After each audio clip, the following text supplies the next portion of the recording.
안녕하세요. 저는 일산에 사는 50대 중반의 여성입니다. 몇 년 전 20년이 넘는 결혼 생활을 정리하는 이혼 소송을 끝냈네요. 살면서 힘든 일이 있어도 아이들 때문에 참고 살았는데 날이 갈수록 심해지는 남편의 이기적인 행동들에 도저히 안 되겠더라고요. 물건은 고쳤어도 사람은 고쳐 못 쓴다는 옛말 하나 틀린 게 없었어요. 남편에게 정 떨어져서 이혼한 제 이야기 들어봐 주실래요? 저는 어렸을 때부터 특별하게 잘하는 게 있거나 눈에 띄는 아이는 아니었어요. 그리고 무언가 하고 싶은 꿈이 있지도 않았고요. 4년제 대학을 나와서 취업 준비를 하는데 서류는 통과해도 면접에서 매번 떨어지더라고요. 부모님은 제가 시리에 빠지자 아버지 사무소에서 일을 해보는 게 어떻겠냐고 하시더군요. 다른 집 자식들은 부모 사무실 일을 많이 돕는다고요. 그래서 아버지가 운영하시는 세무사 사무소에서 사무보조 같은 일을 하게 됐습니다. 지금 생각해도 제 인생에서 가장 큰 복이라면 능력 있는 부모님 밑에서 자란 거라 단언할 수 있을 정도죠. 28살에 친한 친구가 자기 결혼할 남자를 소개시켜준다고 나오라는 자리에서 남편을 처음 만났습니다. 남편도 신부 소개시켜준다고 나오라고 해서 나왔었나 보더군요. 본의 아니게 첫 만남에 2대2 더블 데이트를 하게 된 셈이죠. 나중에 친구 얘기를 들어보니 저희 둘을 이어주려고 친구 부부가 작정한 자리였더라고요. 여기는 제 친구 남현수고 이쪽은 남편 친구 최우주 씨. 이렇게 만난 것도 인연인데 서로 인사해요. 둘 다 마침 솔로기도 하고 오늘 만나는데 더블 데이트 어때요? 남편의 첫인상은 180cm가 넘는 키에 덩치가 커서 남자답고 씩씩했어요. 친구 말로는 집안 형편이 어려워 가장 노릇을 해서 고등학교 졸업하고 안 해본 일 없이 살았다고 했어요. 저를 만났을 당시는 타이어 공장에서 일하고 있었고요. 대학에서 책만 끼고 사는 남자들만 보다가 남편을 보니 어른 남자 같더라고요.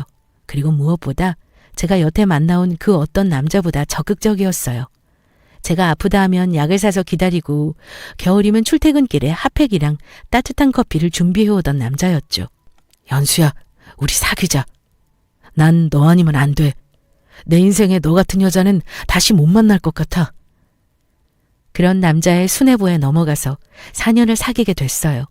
그 사이에 서로 집안에 인사를 가기도 하고 남편은 제 응원에 힘입어 야간대학을 나와 무역회사에 취직도 했고요.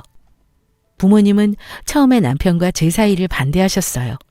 학벌도 낮고 집안도 너무 가난하고 직업도 안정적이지 않다고요.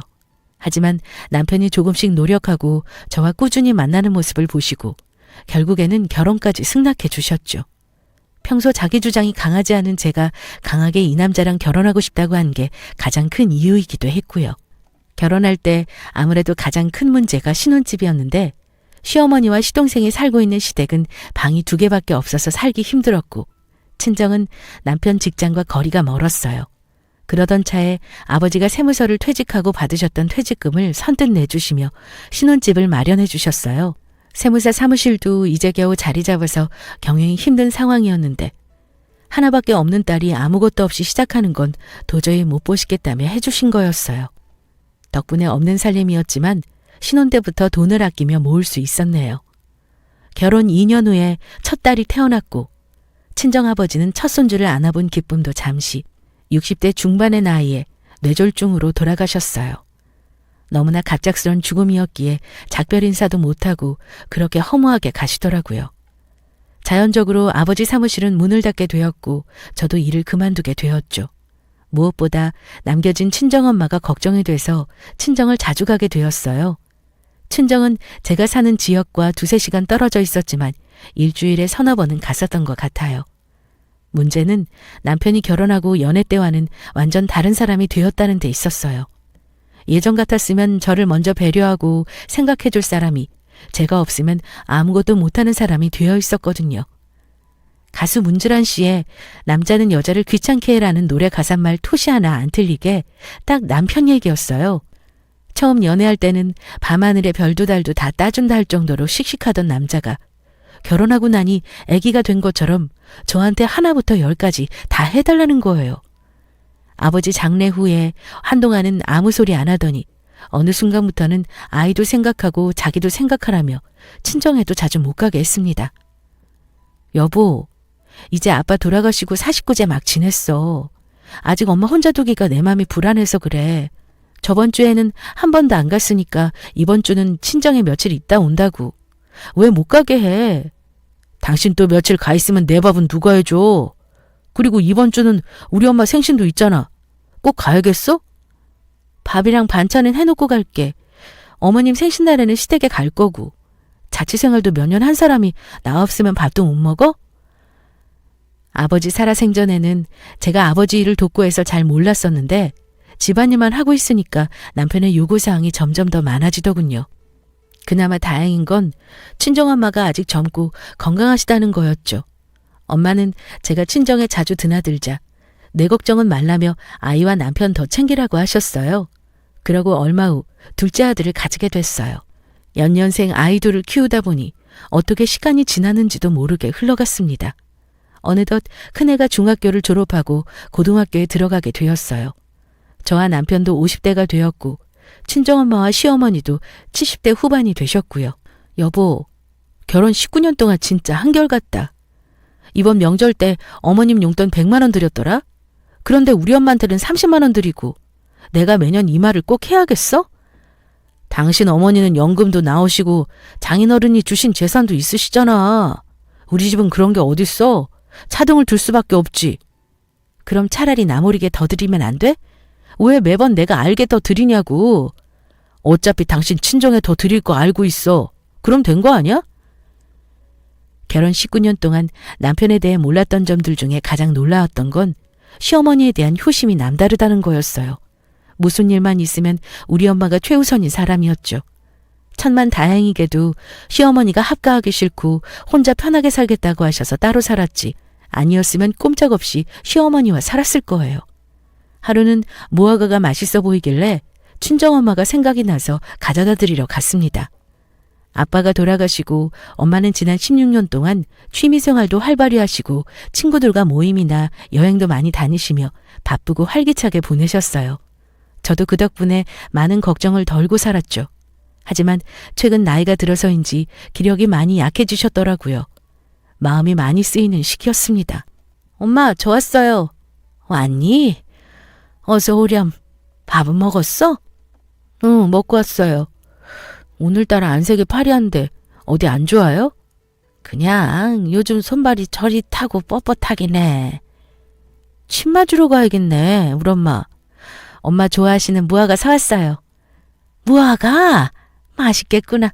아, 엄마! 무화과를 건네받던 엄마가 갑자기 팔을 덜덜 떠시는 겁니다. 너무 깜짝 놀라 팔을 어루만지는데 엄마 말로는 팔다리가 떨리면서 뻣뻣해지는 증상이 최근 1, 2년 사이에 자주 있었다고 했어요. 아무리 봐도 예사롭지 않아서 근처 한의원을 모시고 갔습니다. 환자분 한쪽 팔만 그러세요? 아니면 양쪽 모두 떨리고 뻣뻣해지시나요? 양쪽 팔다리 다 그런 것 같아요. 보호자분, 아무래도 큰 병원에 가셔서 정밀검사를 받아보세요. 증세만으로 정확한 진단을 내리기는 어렵지만 뇌질환이나 퇴행성 질환으로 볼 수 있을 것 같습니다. 저희 병원에서도 나이 드신 환자분들 중에 비슷한 증상인 분들이 많으셨거든요.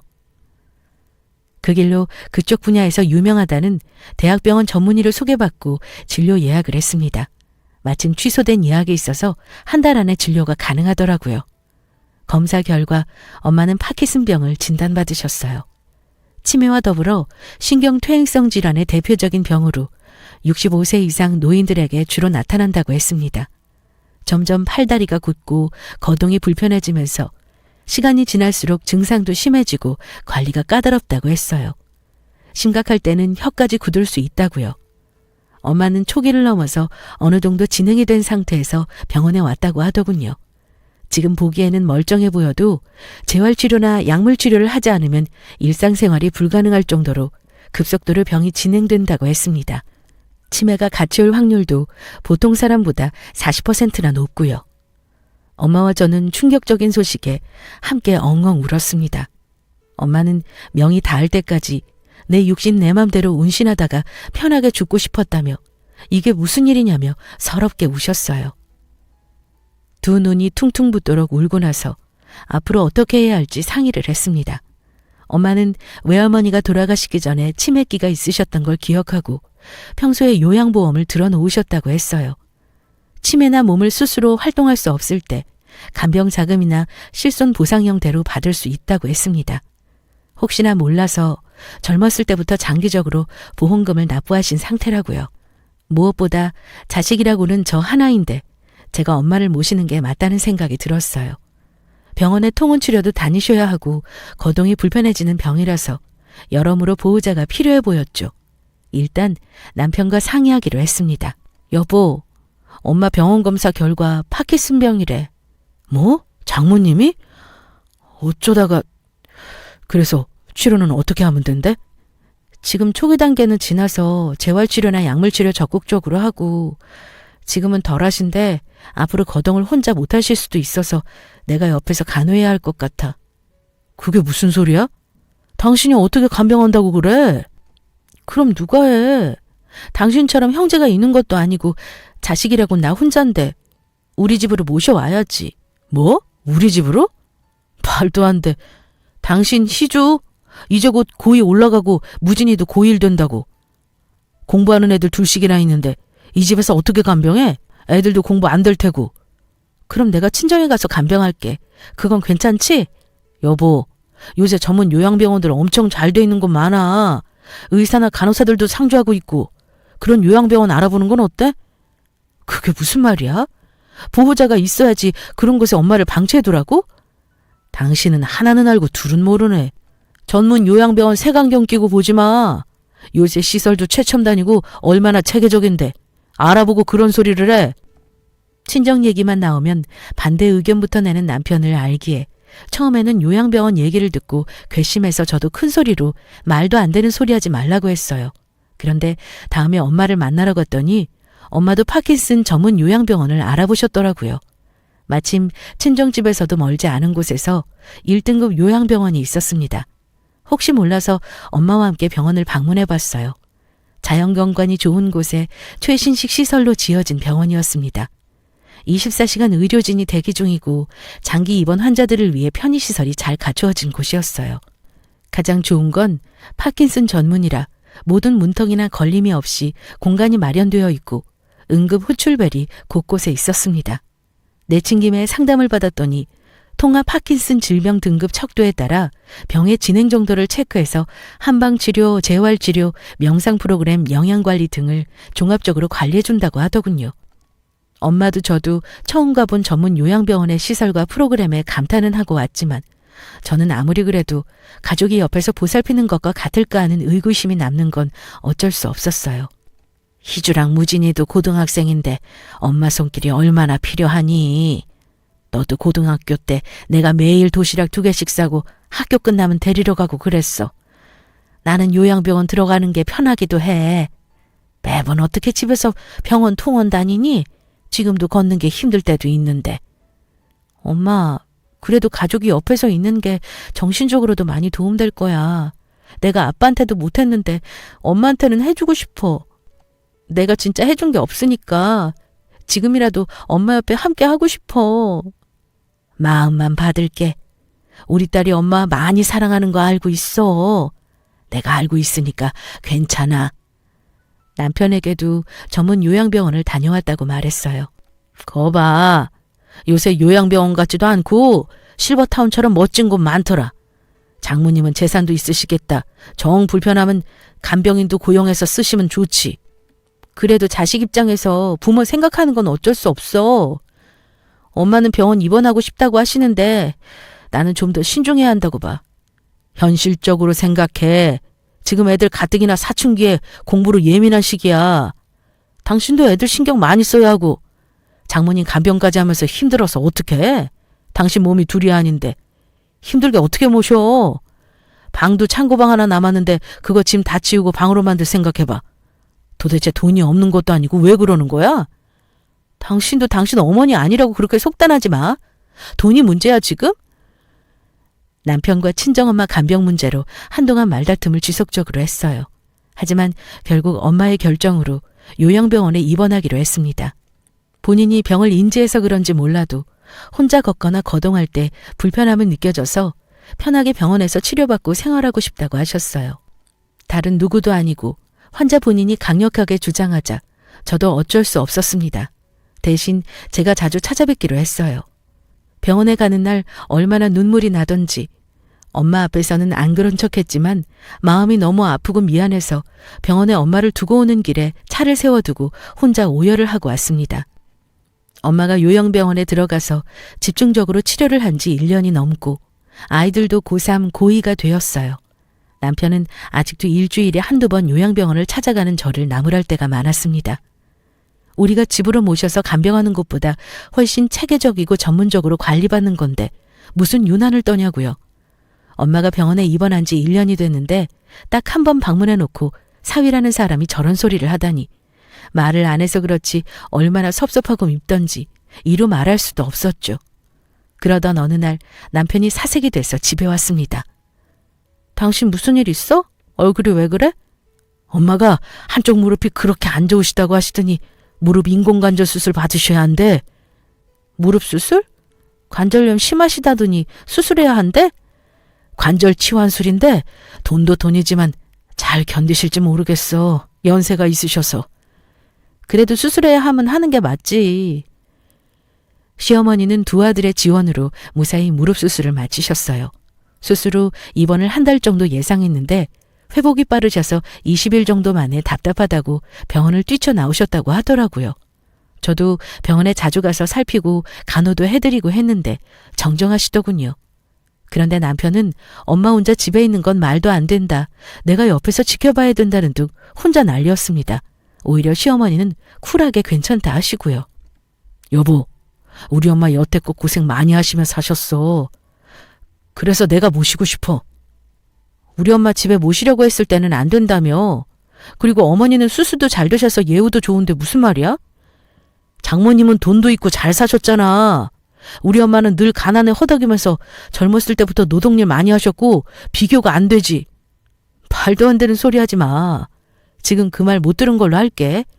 어머님 우리 집에 모시는 거 반대야. 서로 얘기한 지 이틀 만에 남편은 집으로 시어머니를 모시고 왔습니다. 분명 안 된다고 했는데 일방적으로 무시하고 어머니를 데리고 온 거였어요. 엄마 통원 치료 계속 받아야 하는 거 알지? 여기 이번 주랑 다음 주 병원 진료 예약 중이고 2주 뒤에 또 수술 재검사 해야 해. 당신이 이 시간 보고 엄마랑 병원 다녀오면 되고. 지금 이게 무슨 짓이야? 왜 나랑 상의도 안 하고 어머님 집으로 데려왔어? 엊그제 얘기했잖아. 난 엄마 모실 거라고. 내가 안 된다고 했잖아. 나 지금 우리 엄마 요양병원도 다녀와야 하고 애들 중간고사 앞두고 있어서 챙길 게 한두 가지가 아니야. 어머님까지 어떻게 챙겨? 그럼 우리 엄마 병원은 누가 같이 가? 난 일해야 하고 내 동생도 직장 가야 하는데 집에서 노는 당신이 같이 가야지. 집에서 노는? 지금 말 다 했어? 내가 어떻게 놀고 있니? 지방 가사에 애들이랑 당신 뒷바라지에 우리 엄마 병간호에. 그리고 어머님은 무릎 수술 잘 끝나서 혼자 잘 다니시잖아. 병원 먼 것도 아니고 차 타면 10분 거리에 있고 꼭 우리 집에 모셔야 해? 당신은 부모한테 할 소리니? 부모가 병원에서 큰 수술을 받았는데 집에서 모실 수도 있지. 그럼 왜 당신 엄마는 우리 집에 모셔도 되고 우리 엄마는 집에 모시려니까 그렇게 반대했어? 장모님이랑 우리 엄마랑 같아? 장모님은 신경질환이잖아. 우리 엄마는 수술이고 경우가 다르지. 그게 무슨 무논리야. 누가 봐도 우리 엄마 증세가 더 심각하고 보호자가 필요한 질환인데 반대로 생각하는 게 맞지. 그리고 당신 말 맞다나 아이들 지금 고3, 고2야. 한창 공부 예민하고 보살핌 필요한 시기에 당신 어머니 데리고 와서 돌보라는 게 말이 돼? 여보, 우리 엄마는 너무 고생해서 자식 효도 받아야 해. 고생 안 한 장모님이랑 같아? 우리 엄마가 고생 안 했다고 누가 그래? 당신 내가 20년 가까이 같이 살았지만 진짜 자기 집 위주의 이기적이다. 본인 부모 귀하면 내 부모도 귀해. 왜 매번 비교하고 내 친정 무시해? 남편은 못 들을 말을 들었다는 듯 무시하더군요. 매번 불리하면 꼭 하는 짓이었습니다. 시어머니는 병원에 혼자 가도 된다고 했지만 저는 며느리 노릇은 해야 할 것 같아서 최선을 다했습니다. 회복이 빠르시다 해도 70대 노인이 큰 수술을 한 거였으니 걱정도 되고요. 문제는 남편이 시어머니를 집에다 모셔오기만 했지 병간호나 병원 문제에 도통 관심을 안 가진다는 거였습니다. 일이 바빠서 신경을 못 쓰는 것도 아니고 심지어 주말에 친구들과 낚시 약속을 잡고 나가려 하더군요. 저는 시어머니 병원 진료 때문에 친정엄마 요양병원을 2주간 못 갔다고 꼭 가야 하니까 이번 주말은 약속까지 말고 남편에게 무릎 재활치료에 같이 가라고 했습니다. 그랬더니 말갑지도 않은 소리 그만하라며 저보고 요양병원 갈 생각 꿈에도 하지 말라더군요. 자기 할 말만 마치고 저를 무시하는 남편을 보고 나도 똑같이 무시해주마 싶었어요. 주말 결국 남편은 낚시 약속을 갖고 저는 재활치료니까 이번에는 혼자 다녀오시라고 시어머니에게 양해를 구하고 친정엄마 요양병원에 다녀왔습니다. 오랜만에 병원에 갔더니 엄마가 얼마나 반가워하시는지 활짝 웃으시며 좋아하시는 모습에 저를 많이 기다리신 게 눈에 보였어요. 1년이 넘는 시간을 요양병원에 있으셔서 주변에 친해진 친구분들도 꽤 있으시더라고요. 가을맞이 음악회를 한다고 오카리나라는 악기도 배웠다며 보여주셨어요. 음악회 꼭 보러 오겠다고 약속하고 집에 도착하니 늦은 저녁이었죠. 모두 자기 방에 있는지 거실에는 남편 혼자 소파에 앉아있더군요. 당신 지금 어디 갔다 와? 엄마 요양병원 다녀온다 했잖아. 당신 내 말 무시해? 내가 거기 가지 말고 우리 엄마 재활치료 다녀오라고 했지. 그렇게 어머님 일이 중하면 당신이 약속 같은 거 안 가고 같이 가야 하는 거 아니야? 당신 부모 일인데 내 말 무시한 건 당신이잖아. 시집 왔으면 시부모도 부모야. 자식 노릇 해야지. 내가 시집 와서 자식 노릇 못한 게 뭐가 있는데? 언제나 일 핑계 약속 핑계 대고 말만 효도하는 당신 대신 내가 자식 노릇했어. 말 한 번 잘했다. 그럼 장가 왔으면 장모도 부모야. 너는 자식 노릇 했니?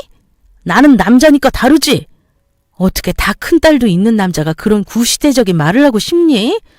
우리 딸이 당신 같은 남자 만났다고 생각해봐. 진짜 끔찍스럽다. 헛소리 그만하고 한동안 요양병원 가는 거 금지야. 우리 집안일에 신경 써. 금지 같은 소리하고 있네. 아주 독재자 납셨네. 히틀러나 푸틴 욕할 필요가 없어. 우리 집안일? 우리 엄마 일은 집안일 아니야? 줄가 외인인데 친정일에서는 벗어나야지. 20년 됐으면서 아직도 그걸 몰라? 내가 가만히 참고 있으니 끝도 없네. 당신이 말하는 집안일도 아닌 그 친정 도움 덕분에 우리가 여기까지 온 거야. 부모라고 그렇게 해주는 게 당연하다고 생각해? 어떻게 그런 은혜를 감사할 줄 몰라? 내가 언제 결혼할 때 집 해달라고 했어? 장인 어른이랑 장모님도 그러는 거 아니야. 당신이 잘나면 얼마나 잘났다고 내 딸보다 학력도 별로고 재산도 없다고 부족하다고 그럴 수가 있어? 누가 가난하고 싶어서 가난하나? 결혼 전부터 내가 그런 소리 듣는 게 얼마나 비참했는 줄 알아? 집 하나 해줬다고 얼마나 생색은. 누가 보면 한 재산 해준 줄 알겠네. 당신 지금 선 넘었어. 그럼 그 생색 낸 집에서 당장 나가. 짐 싸줄 테니까. 내가 왜? 네가 나가. 오늘도 그래. 우리 엄마 버리고 너네 엄마만 홀랑 챙기고. 당신 진짜 나쁜 년이야. 알고 있어? 난 내 부모한테 자식 노릇하러 간 거지만 넌 너희 엄마 버리고 놀러 갔잖아. 네가 더 못돼 먹은 놈이지. 누구 보고 나쁜 년이래? 어머니 모시고 나가. 그리고 이혼 준비하는 게 좋을 거야. 누구 맘대로 이혼이야? 둘이서 큰 소리로 싸우는 소리를 들었는지 아이들 둘이 2층에서 내려와 저희 부부를 빤히 바라보고 있었어요. 시어머니도 잠에서 깨셔서 들었는지 내가 오래 살아서 별꼴을 다 본다며 남편에게 짐 챙겨서 집으로 간다 하시고요. 남편은 자식들이랑 시어머니 얼굴 보기 민망했는지 얼굴이 시뻘개져서 집을 나갔어요. 평소 같았으면 모두에게 사과하고 마무리를 지으려 했겠지만 남편이 친정부모님 고마움도 모르고 도리어 20년간 열등감을 가지고 찌질하게 굴었다고 생각하니 분노가 올라왔어요. 여태껏 친정 얘기를 하면 뭐든 반대만 하고 챙기지도 않던 행동들이 이제야 이해가 가더군요. 원래 이기적인 인간인 걸 알았지만 도저히 못 참겠다 싶었죠. 저와 대판 싸우고 나서 다음날 남편과 시어머니는 짐을 싸서 시댁으로 갔어요. 일부러 들으라는 듯이 문을 쾅쾅 닫고 유난을 떨며 짐을 옮기는 모습이 유치하게만 보였습니다. 그렇게 남편이 집을 나간 지 닷새가 지났을 무렵 딸이랑 아들이 집안 물품이랑 냉장고 반찬을 챙겨나가는 걸 봤어요. 희주 무진이 물건 내려놓고 이리 와. 어디 가는 거야? 아빠가 가져오라고. 야, 비밀로 하기로 했잖아. 보아하니 남편이 덜 가져간 자기 물건이랑 집 반찬을 들고 오라고 한 것 같았어요. 남편은 입맛이 까다로워서 밖에 나가서도 음식을 잘 안 먹는 사람이었거든요. 아이들도 19살, 18살 성인에 가까운 나이였고 오해한 채로 있는 건 아닌 것 같아서 상황 설명을 해줬습니다. 아이들도 이해는 했는지 그 뒤로는 심부름을 하지 않더군요. 그러다 하루는 아들이 남편을 만나고 와서 말하기를 엄마, 아빠가 엄마 반성하는 것 같냐고 물어보는데 뭐라고 답해야 해? 뭐라고 반성? 내가 언제 다시 집에 올 거냐고 물었더니 엄마가 자기한테 사과할 때까지 안 들어올 거래. 기가 막혀서. 아들, 넌 나중에 와이프랑 싸워도 중간에 자식한테 이것저것 시키고 물어보고 그런 거 하지 마. 찌질해 보이니까? 알겠지? 넌 결혼하면 와이프랑 안 싸울 건데. 예쁘다만 해줄 건데? 그래. 우리 아들 잘 컸네. 내가 봐도 아빠는 좀 아닌 것 같아. 나도 집 가출은 안 하는데. 누나는 아빠 연락 오면 안 받는다고 했어. 아이들은 아마도 남편이 저와 싸우고 삐져서 가출을 했다고 생각하는 모양이었어요. 아무리 그래도 다 큰 어른이 제가 혹시나 잘못했다고 빌고 들어오라고 할 거라 기대를 하다니요. 남편이 김칫국을 혼자 다 마시는 모습을 보니 더더욱 용서해 줄 마음이 사라지는 기분이더군요. 끝까지 나는 잘못한 거 없고 너가 틀렸다 소리치는 것 같았어요. 아이들 시험 기간도 있었고 남편과 싸우고 하면서 2주 만에 요양병원을 찾았습니다. 친정엄마는 새로 처방받은 약이 안 맞아서인지 얼굴이 반쪽이 되어 있었어요. 행동 능력도 많이 저하가 돼서 몸을 못 가누시고 비틀거리시더라고요. 걸음걸이 보폭도 좁아져서 혼자 움직이는 게 어려워 보이기도 했어요. 짧은 시간 만에 생각보다 병이 많이 진전된 모습을 보니 이러다 진짜 엄마가 돌아가시면 어떡하나 덜컥 겁이 났어요. 시집가서 남편 반대와 살기 바쁘다는 핑계로 한 번도 제대로 된 자식 노릇을 해본 적이 없다는 마음이 드니 정말 미안하더라고요. 도저히 더는 안 되겠다 싶어 엄마를 모시고 집으로 왔어요. 처음에는 병원에 계속 계시겠다고 하는 걸 제가 돌보게 해달라 눈물로 호소하니 어렵게 함께 가자 하시더군요. 아이들도 1년 넘게 외할머니를 못 보다가 오랜만에 보니 병세가 심각해 보였나 봐요. 진짜 엄마 말대로 외할머니가 할머니보다 더 심각하게 아파 보인다고 했어요. 그래서 아이들에게도 외할머니가 앞으로 우리와 함께 지낼 거라고 너희도 할머니 거동 불편한 거 보면 꼭 돕거나 저를 불러야 한다고 일렀죠. 집에 있어야 할 남편이 몇 주 동안 안 보이자 엄마는 왜 최서방이 보이질 않냐 물으셨어요. 저는 일단 요즘 일하는 곳이 시댁 근처라서 그쪽에 짐을 가져가 생활 중이라고 둘러댔어요. 안 그래도 몸도 안 좋은 엄마에게 친정을 하도 무시해서 이혼을 생각하고 있다고 말씀드리기는 어렵더라고요. 아이들을 보니 막상 이혼을 하는 게 마음에 걸리기도 해서 남편과의 관계는 한 번 더 생각해 봐야겠다 싶었죠. 엄마가 저희 집에 오셔서 함께 지낸 지 2달 정도가 되었습니다. 가족들이 옆에 있고 통원 치료를 꾸준히 하는 게 확실히 효과가 더 있어 보였어요. 병원에서도 입원해 있을 때보다 경과가 더 좋다 하고요. 특히 손주들 애교에 제가 옆에 있으니 마음이 즐겁고 편안하다 하시더군요. 진작에 이렇게 모시고 간호를 했어야 하는 건데 이게 다 심보가 못된 남편놈 때문에 그런 것 같아 새삼 원망스러웠어요. 잠깐 장을 보러 갔다 온다 하고 아들에게 친정엄마를 부탁하고 외출을 했습니다. 2시간 안에 볼일을 보고 집에 들어왔는데 쥐죽은 듯 조용하더군요. 그런데 1층 엄마 방에서 대화하는 소리가 들렸어요. 장모님, 저희 엄마 일찍 혼자 되시고 시장 행상부터 안 해본 일 없이 고생하신 분이에요. 지금 한쪽 무릎 수술 후에 다른 무릎까지 수술하게 돼서 심각하면 못 걸으실 수도 있대요. 저 지금 집사람이 저희 엄마 집에서 안 모신다고 해서 싸워가지고 엄마 집에 가 있는 거예요. 최서방, 사돈 어르신이 그렇게 아프신지 내가 미처 몰랐네. 미안하네. 그러니까 한 번만 봐주세요. 저희 엄마한테 집사람 간병 꼭 필요해요. 장모님이 여기 계실 게 아니라 저희 엄마가 여기 있어야 한다고요. 몰랐어. 그랬구만. 미안하네. 내가 여기 있어서 민폐였구만. 장모님도 원래 있던 요양병원이 더 편하시죠? 여기는 갑갑하고요. 자연경관에 좋은 의료진 있는데 계속 계시는 게 치료에 훨씬 좋으실 거예요. 희주애미 오면 이 집 갑갑하다고 다시 요양병원으로 가겠다고 한 말씀만 해주세요. 네? 제가 방에 들어온지도 모르고 친정엄마에게 말도 안 되는 궤변을 늘어놓으며 사정사정하는 남편을 보니 천년의 정도 있다가 사라질 판이었어요. 시어머니가 많이 안 좋다는 말에 놀라셨는지 엄마는 창백한 얼굴로 어쩔 줄 몰라 하셨어요.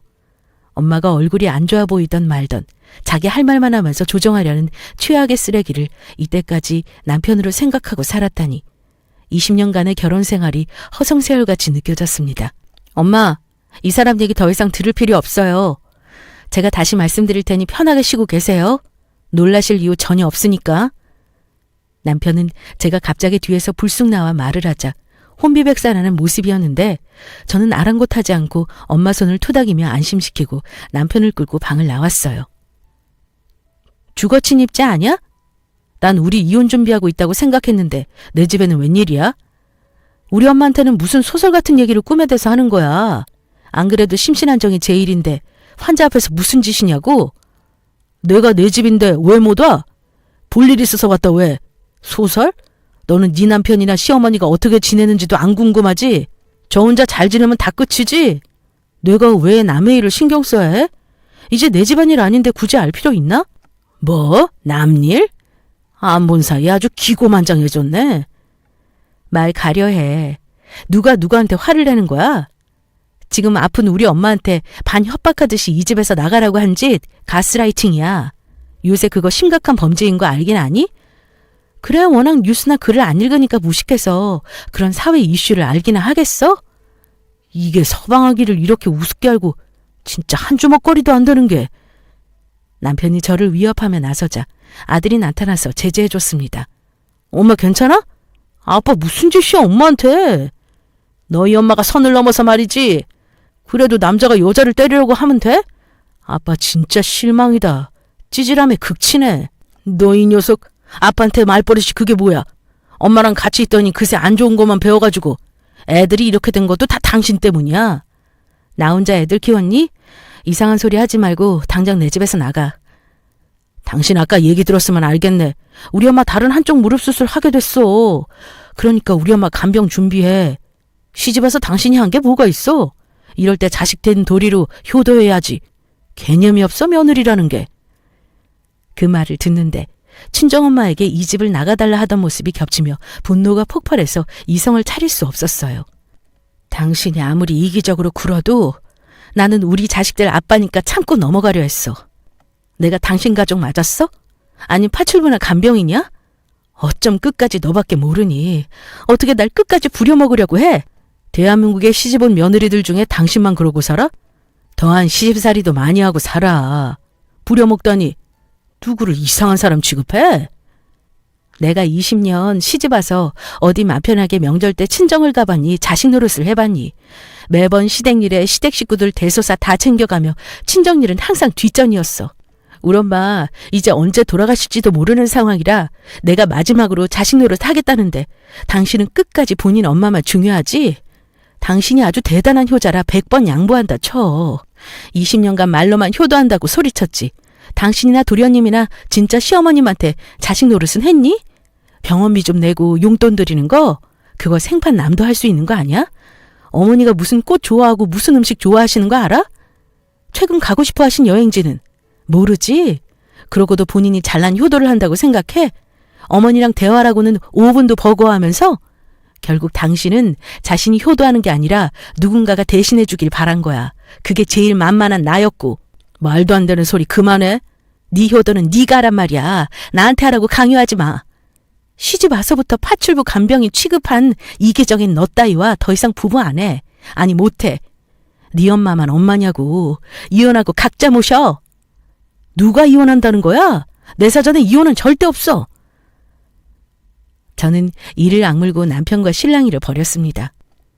언제 집에 왔는지 야자를 마치고 돌아온 딸까지 아들과 함께 옆에서 말렸지만 180이 넘는 거구의 남편이 저를 자꾸 흔들며 밀치자 아무도 말릴 수 없었어요. 결국 저는 남편 때문에 넘어지며 왼쪽 손목이 부러졌습니다.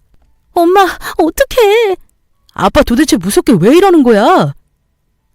남편은 화가 안 풀렸는지 쿵쿵거리며 집을 나갔고 그게 이혼 소송으로 만나기까지 마지막 모습이었습니다.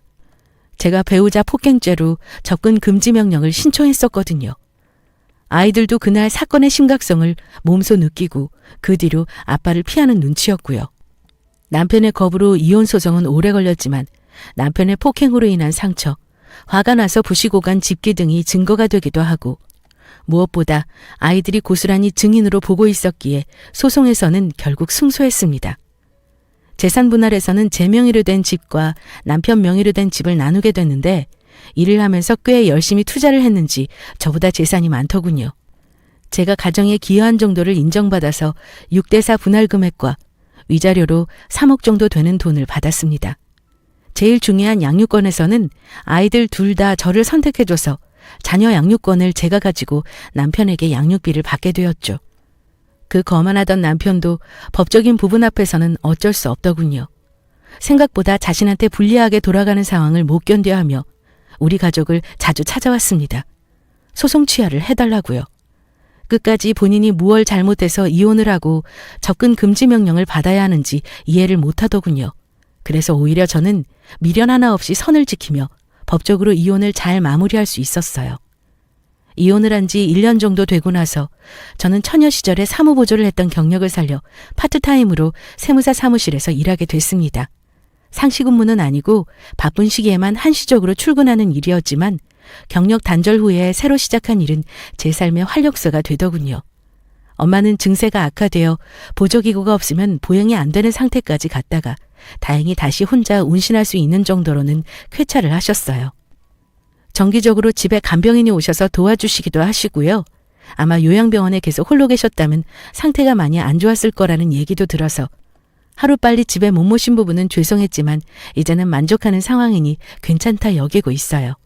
큰딸은 대학교 2학년이 되어 독립해서 학교 기숙사에서 지내고 아들은 얼마 전 대학에 입학했습니다. 다행히 아이들이 부모의 이혼을 이해 못하는 나이가 아니었기에 생각보다 어려움이 적었다고 생각해요. 비록 가족 구성원의 한자리가 비어서 채워야 할 부분들이 많지만 다 시간이 해결해 줄 일일 테죠. 전 남편은 이혼을 하고도 주기적으로 찾아와서 미안하다는 말을 하고 가더라고요. 얘기를 들어보니 시어머니는 한쪽 무릎 수술이 잘 되지 않아서 재수술도 여러 차례 받고 지금은 이동할 때 휠체어를 타고 다니신다고 해요. 전 남편은 시어머니와 단둘이 살면서 병관을 해보고는 그 수고로움을 했을 제가 참 고생을 많이 했구나 알았다고 합니다. 사람은 자신이 경험을 하지 않으면 이해할 수 없고 알지 못하는가 봐요. 저는 이제 와서 후회하면 뭐 하겠냐고 이제는 안 찾아왔으면 좋겠다고 했어요. 아이들이 보고 싶다면 연락해서 따로 보라고요. 저는 더 이상 이렇게 얼굴 보고 싶지 않고 더 이상 당신 가족 얘기를 듣고 싶지 않다고요. 무슨 미련이 남아서 매번 저를 찾아와 넋두리를 하고 갔는지는 모르겠지만 20년을 최선을 다해 며느리로서 아내로서 보냈기에 저는 오히려 홀가분하네요. 제 얘기를 들어주신 여러분도 가족이라고 당연하게 여기지만 마시고 있을 때 잘 챙겨주세요. 전 남편처럼 가족에게 못한 사람들은 미련이 많이 남고 한이 되나 봅니다. 모든 인간관계는 노력과 수고로움이 필요한 법이니까요. 그것이 사랑이기도 하답니다.